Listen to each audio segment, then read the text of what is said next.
Découvre 5 failles émotionnelles féminines qui, une fois maîtrisées, te donnent un avantage presque injuste sur les femmes. Tandis que certains hommes mendient de l'attention comme des chiens affamés, ceux qui connaissent ces failles ont les femmes à leurs mains. Machiavel savait que celui qui contrôle l'information contrôle le jeu. Voici l'information qui change tout.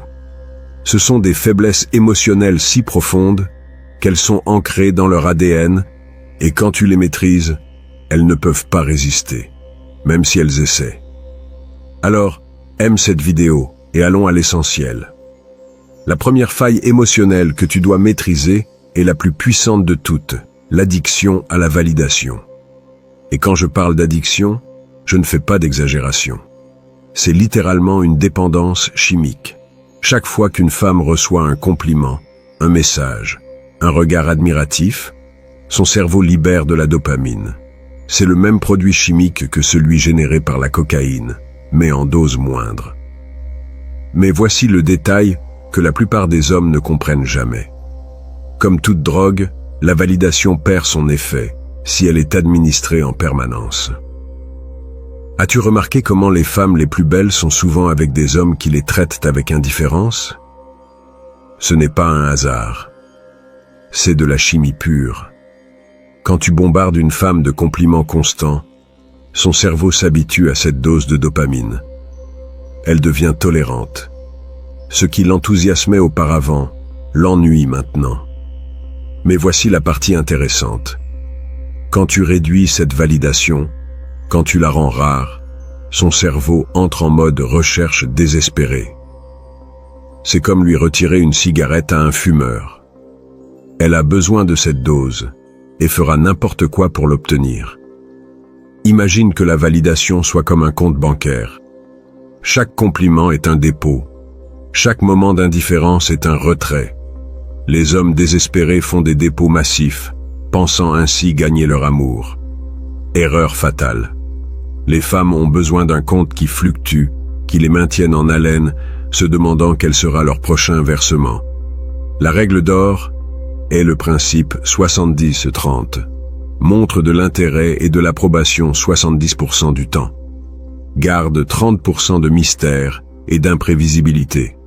Quand tu lui dis qu'elle est incroyable ce soir, assure-toi que ce soit spécifique et mérité. Quand tu lui dis qu'elle a toujours l'air bien, ça sonne faux et dégonflé. Et voici le truc qui sépare les amateurs des maîtres. Ne complimente pas constamment sa beauté physique. Complimente son intelligence quand elle dit quelque chose d'astucieux, sa créativité quand elle cuisine quelque chose de délicieux, son courage quand elle prend une décision difficile.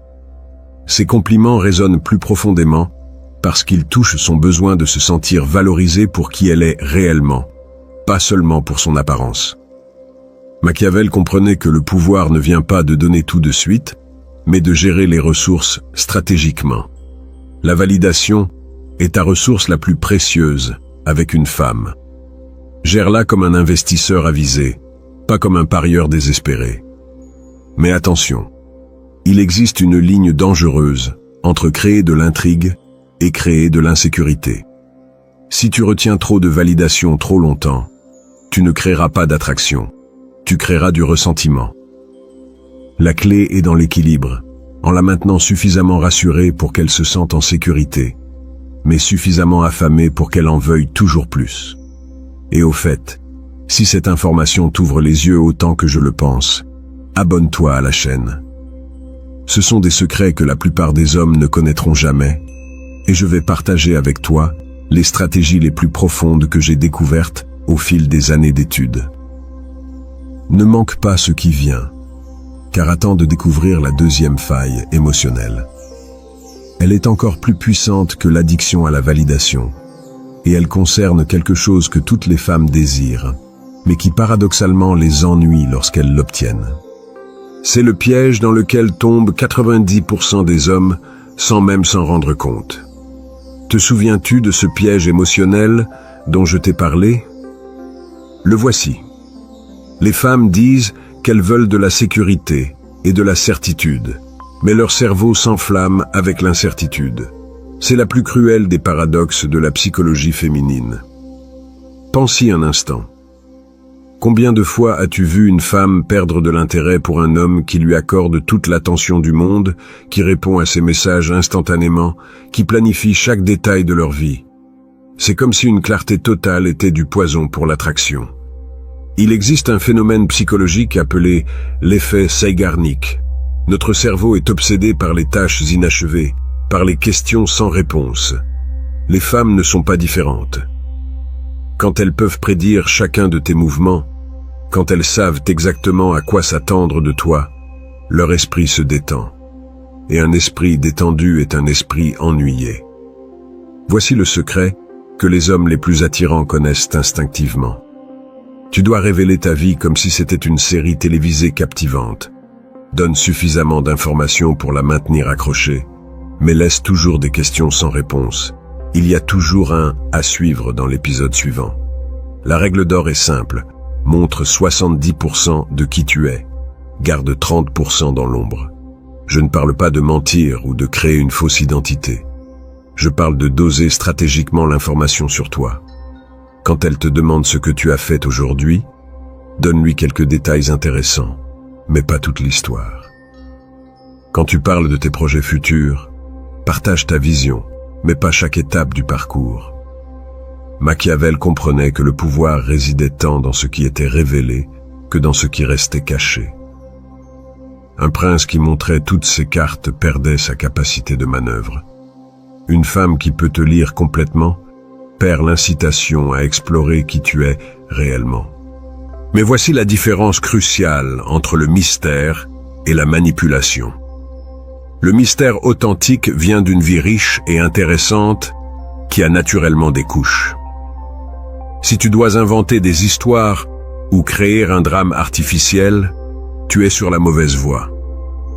Le mystère authentique émerge d'être quelqu'un qui construit réellement quelque chose de significatif avec sa vie. Veux-tu un exemple pratique? Quand elle te demande « Que fais-tu aujourd'hui ?»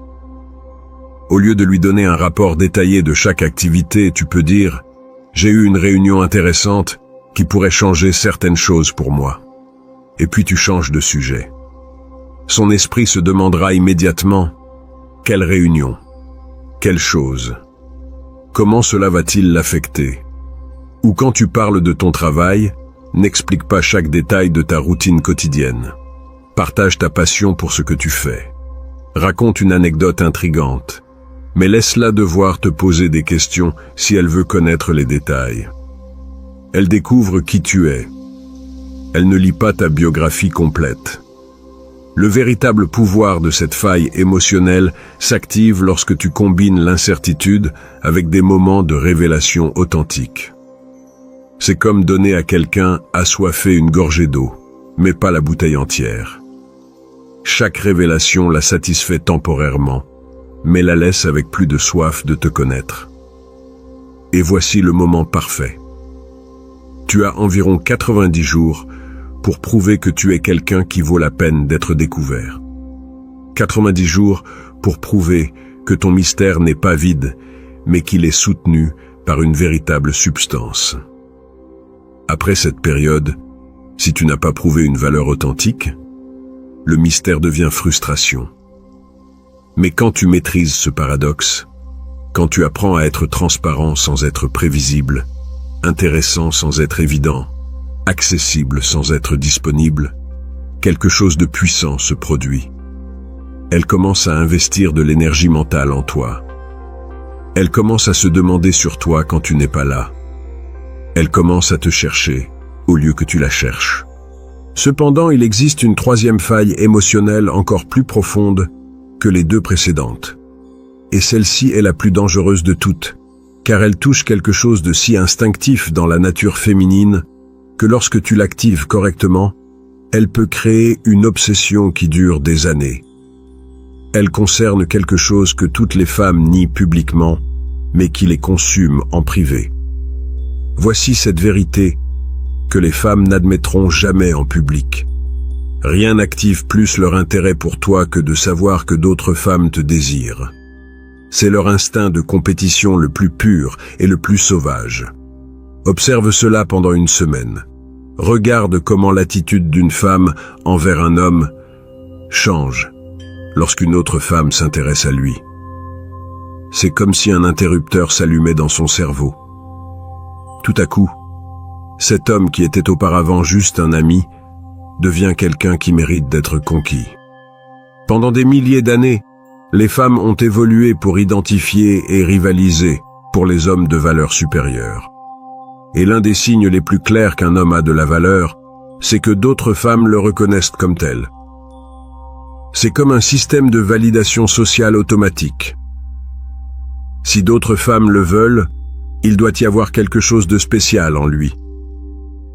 Voici le fait qui change tout. Quand une femme perçoit que tu es rare, que tu n'es pas disponible pour n'importe qui, son cerveau interprète cela comme un signe de grande valeur. Ce n'est pas que tu sois difficile à obtenir par caprice. C'est que tu as des options. Et cela l'intrigue profondément. Machiavel savait que les alliés les plus précieux sont ceux qui sont également courtisés par d'autres. Un prince qui avait de multiples alliances avait plus de pouvoir que celui qui dépendait d'une seule relation. Le même principe s'applique aux dynamiques entre hommes et femmes. Mais voici la partie délicate. Je ne parle pas de flirter ouvertement avec d'autres femmes devant elles. C'est maladroit et évident. Je parle de quelque chose de beaucoup plus subtil et puissant. C'est d'être naturellement attirant pour les femmes, parce que tu as une vie intéressante, parce que tu es quelqu'un qui suscite un respect et une admiration sincère. Quand tu arrives dans un endroit social et que les femmes se sentent à l'aise de te parler, quand elles te cherchent pour demander des conseils, quand elles rient sincèrement de tes commentaires, elles le remarquent. Tu n'as pas besoin de faire quoi que ce soit d'artificiel. Ta valeur sociale parle d'elle-même. Le truc est d'être cordial et charmant avec d'autres femmes, mais sans franchir de ligne. C'est montrer que tu es le type d'homme que les femmes recherchent, mais que tu as choisi d'être avec elles. Cette différence est cruciale. Ce n'est pas que tu sois le seul disponible. C'est que parmi toutes les options que tu as, tu l'as choisi. Et voici la partie la plus intéressante. Quand une femme ressent qu'elle pourrait te perdre, quand elle perçoit que tu n'es pas désespérément dépendant de son attention, quelque chose de chimique se produit dans son cerveau. Son instinct de rétention s'active. Elle commence à faire plus d'efforts, à investir plus d'énergie dans la relation. Mais attention, avec cette faille émotionnelle, car c'est une arme à double tranchant. Si tu exagères, si tu lui donnes constamment l'impression qu'elle doit rivaliser pour ton attention, tu créeras une insécurité toxique. Si tu le fais trop peu, si tu es trop disponible et prévisible, tu perdras son intérêt complètement. La clé est dans l'équilibre. Occasionnellement, elle doit sentir que tu as des options, que tu es désiré, que tu pourrais être avec quelqu'un d'autre, mais tu choisis d'être avec elle. Cela ne se fait pas en étant un idiot ou en la maltraitant. Cela se fait en étant véritablement précieux, en ayant une vie riche qui attire naturellement d'autres personnes. Veux-tu un exemple pratique? Si tu es dans une réunion sociale et qu'une femme s'approche de toi pour te poser une question, réponds de manière amicale et naturelle.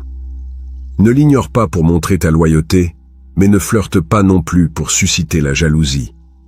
Sois simplement toi-même, intéressant, charismatique, accessible.